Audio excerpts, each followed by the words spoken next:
NCP সহযোগী সংগঠন শ্রমিক শক্তির খুলনা বিভাগীয় আহ্বায়ক মোতালেব শিকদার গুলিবিদ্ধ হওয়ার পর অস্ত্রোপচারের মাধ্যমে তার মাথা থেকে গুলি বের করা হয়েছে।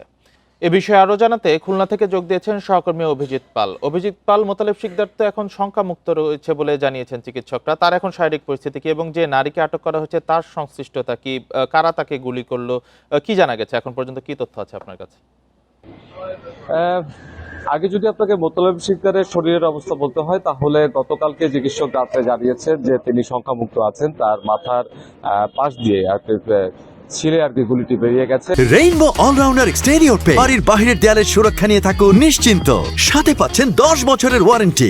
তিনি শঙ্কামুক্ত অবস্থায় আছেন এবং তিনি এখনো খুলনা মেডিকেল কলেজ হাসপাতালে চিকিৎসাধীন অবস্থায় আছে।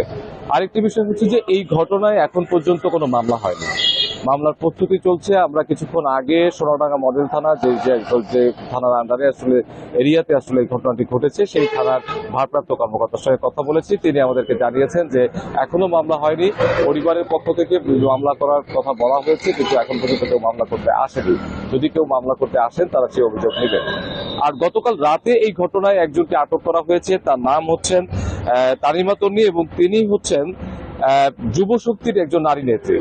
এবং যেটি জানা গেছে যে মোতালেব শিকদার যে বাড়িতে বা যে ঘরের ভিতরে যে গুলিবিদ্ধ হয়েছিলেন সেই ঘরটি হচ্ছে এই তানিমা তন্নির ভাড়া নেওয়া ছিল এবং সেখানে মোতালেব শিকদার গতকাল পরশুদিন রাত 12টার পরে তিনি সেখানে যান এবং পরবর্তীতে সিসি ক্যামেরায় দেখা যায় যে সেখান থেকে তিনি বেলা 11টার কিছু আগে আরেকজনকে সাথে করে নিয়ে কানে হাত দিয়ে আহত অবস্থায় সেই বাসা থেকে বেরিয়ে যান। পরবর্তীতে পুলিশ সেই বাসায় অভিযান চালায় এবং সেখানে অভিযান চালিয়ে পুলিশ সেখানে মাদক সহ আরো বেশ কিছু জিনিসের আলামত পেয়েছে এবং পুলিশ ধারণা করছে যে তাদের ভিতরে অন্তর্দ্বন্দ্ব থেকে এই ঘটনাটি ঘটতে পারে। তবে এখন পর্যন্ত ডিবি আসলে এই তন্নিকে আটক করার পরে তিনি কোনো তথ্য জানিয়েছেন কিনা বা প্রাথমিকভাবে এই হত্যাকাণ্ডের সঙ্গে তন্নি বা আর কারা জড়িত আছে এই বিষয়ে কোনো তথ্য জানিয়েছে কিনা এখনো পর্যন্ত পুলিশ আনুষ্ঠানিকভাবে জানায়নি। তারা জানিয়েছে যে গতকাল রাতে 11টার দিকে তারা হচ্ছে সদর থানা এলাকা থেকে মূলত তন্নিকে আটক করেছেন এবং এরপর থেকে তিনি এখন পর্যন্ত ডিবি কার্যালয়ে আছেন এবং সেখানে প্রাথমিকভাবে যে জিজ্ঞাসাবাদ সেই জিজ্ঞাসাবাদ চলছে। এবং এছাড়াও গতকাল রাতে যিনি মোতালেব শিকদার জাতীয় শ্রমশক্তির যিনি নেতা যিনি আহত হয়েছেন তার স্ত্রী, তিনি গতকাল প্রেস ক্লাবে একটি সংবাদ সম্মেলন করেছেন এবং সেই সংবাদ সম্মেলন থেকে তিনি পুলিশ যে দাবি করেছে সেই দাবিকে থেকে তিনি বলেছেন যে এটি একটি আসলে অনভিপ্রেত এবং এই ঘটনাকে ভিন্ন খাতে নেওয়ার জন্যই আসলে এই পুলিশের পক্ষ থেকে এই ধরনের বক্তব্য দেওয়া হচ্ছে। তিনি বলেছেন যে এই ঘটনার একটি সুষ্ঠু তদন্ত করে প্রকৃত দোষীদেরকে খুঁজে বের করে এবং প্রকৃত ঘটনা উদ্ঘাটন করে তারপরেই হচ্ছে এই বিষয়ে আর বলা উচিত।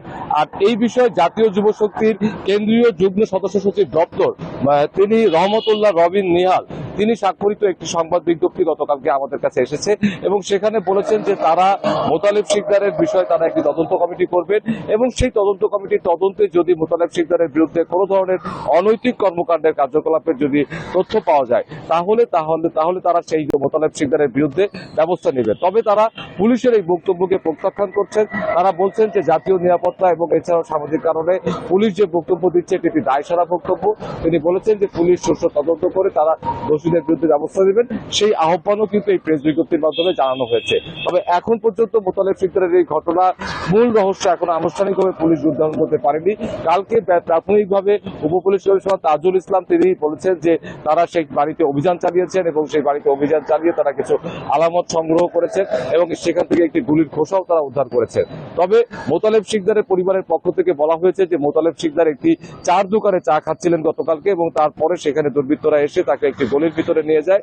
সেই গলির ভিতরে মোতালেব শিকদার গুলিবিদ্ধ হন এবং তারপরে তাকে খুলনা মেডিকেল কলেজ হাসপাতালে নেওয়া হয়।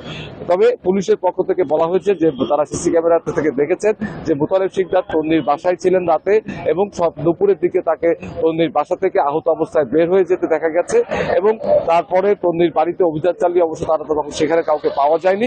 এখান থেকে তারা মাদক সহ আরো কিছু আলামত সংগ্রহ করে এবং একটি গুলির খোসা সংগ্রহ করেছেন। তারা তন্নিকে ধরার জন্য অভিযান পরিচালনা করেন। রাতে তন্নিকে অ্যারেস্ট করা হয়েছে।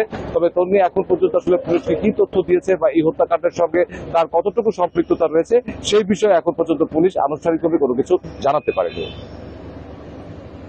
শ্রমিক শক্তির নেতা গুলিবিদ্ধ হওয়ার বিষয়ে খুলনা থেকে জানাচ্ছিলেন সহকর্মী অভিজিৎ পাল।